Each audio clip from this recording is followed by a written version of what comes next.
केस फुटता उधळलाली भूपाळी रामपारी दिशादाही उजळल्या आल गोकुळ आपुल्या दारी निर्भेळ आणि सकस चवीच गोकुळ लई भारी गोकुळ दूध संघाची दर्जेदार दुग्ध उत्पादने गोकुळ दूध, दही, तूप, दूध powder, cooking butter, table butter, paneer, इलायची श्रीखंड, आंबा श्रीखंड, फ्रूट श्रीखंड, ताक आणि लस्सी. गोकुळ दूध आणि दर्जेदार दुग्ध उत्पादने. चव आहे कोल्हापुरी. गोकुळ लई भारी. माझ्या मतदारसंघातील शिक्षण, आरोग्य, रोजगार या समस्या प्राधान्याने सुटण्यासाठी मी प्रयत्नशील आहे. यासाठी शासकीय निधी वेळ पडल्यास स्वतःच्या खिशातून निधी उपलब्ध करून देईन असा विश्वास नितेश राणे यांनी दिला. जामसोंडे हायस्कूल येथील प्रिंटर झेरॉक्स मशीनच्या हस्तांतरण सोहळ्यावेळी ते बोलत होते. पाहूयात. जेव्हा जेव्हा आमच्या सन्मान्य बोगटे साहेबांची चर्चा होती, भेटतात, तेव्हा तेव्हा या संस्थेला मोठं कसं करायचं, या संस्थेला लागणाऱ्या कुठल्या कुठल्या गोष्टी आहेत, या संस्थेमध्ये आपण विद्यार्थी म्हणून शिकत असताना आपल्याला मुंबई, पुणे, नाशिक सारख्या प्रमुख शहरांसारख्या सोयी सुविधा कशा उपलब्ध करून द्यायच्या, त्या बाबतीमध्ये नेहमीच ते विचार आणि त्यांच्याबद्दल चर्चा होत. आजचा हा कार्यक्रम जसं त्यांनी उल्लेख केला, जेव्हा संगणक आले किंवा जेव्हा बोरवेल लागली तेव्हा हा कार्यक्रम झाला पाहिजे होता. पण मी ते जागेवर नसल्यामुळे त्याला विचारा वारंवार मला आठवण करून द्यायला लागली आणि त्या पद्धतीने आजची तारीख लगेच झाली. आणि आज मी इथे येताना थोडा उशीर झाला, यासाठी मी आपली दिलगिरी व्यक्त करीन. कारण की आमच्या पक्षाने सकाळची मला एक जबाबदारी दिली असल्यामुळे तो कार्यक्रम व्यवस्थित केल्याशिवाय मी घर जागरण सोडत नाही. त्याच्यामुळे आज आपल्या इथे यायला उशीर झाला.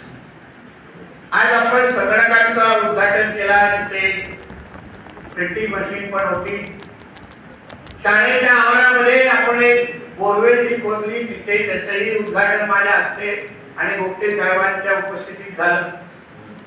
मी विद्यार्थी मित्रांना सांगेन की ह्या सगळ्या गोष्टी ज्या तुमच्या अवतीभोवती होत आहेत, घडत आहेत, ज्याचा उल्लेख आम्ही आज त्या स्टेजवरून करतोय, त्याबद्दल आपण सगळ्या जणांनी विचार करायला.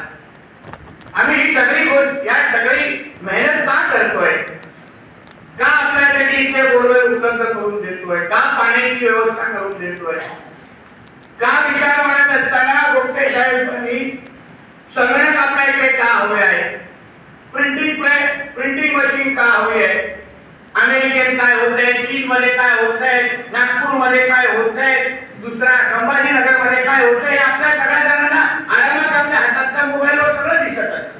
आपल्याला कळत असेल की बाबा काय चाललंय जगामध्ये. या सगळ्या गोष्टीची माहिती आपल्याकडे येते. आपल्याला शिकत असताना अशी आपल्यामध्ये जाणीव असली पाहिजे की माझी संस्था हे अन्य कुठल्याही संस्थांपेक्षा कमी नाही आहे.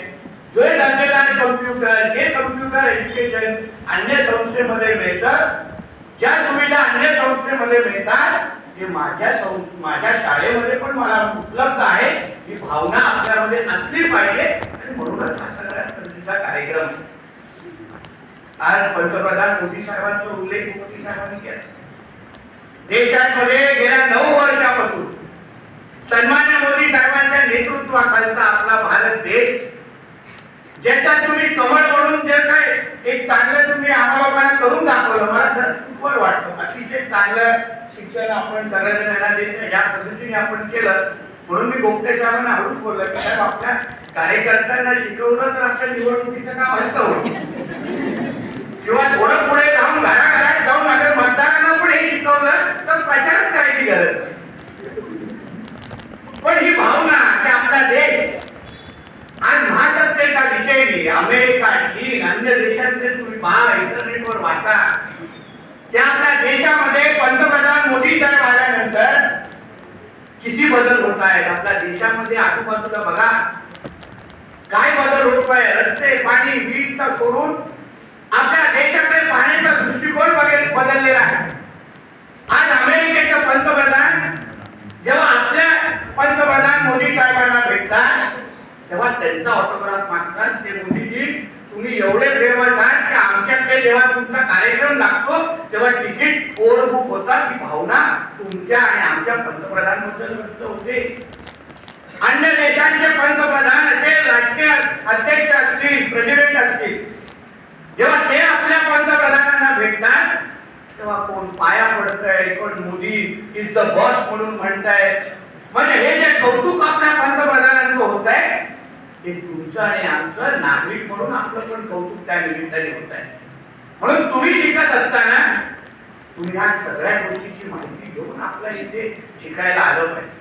आपल्या आजूबाजूचं जग कसं बदलतंय आणि त्या बदलत्या युगामध्ये तुम्हाला त्या स्पर्धेमध्ये ठेवण्यासाठी, तुम्हाला त्या स्पर्धेमध्ये तुम्ही मागे पडता कामा नाही.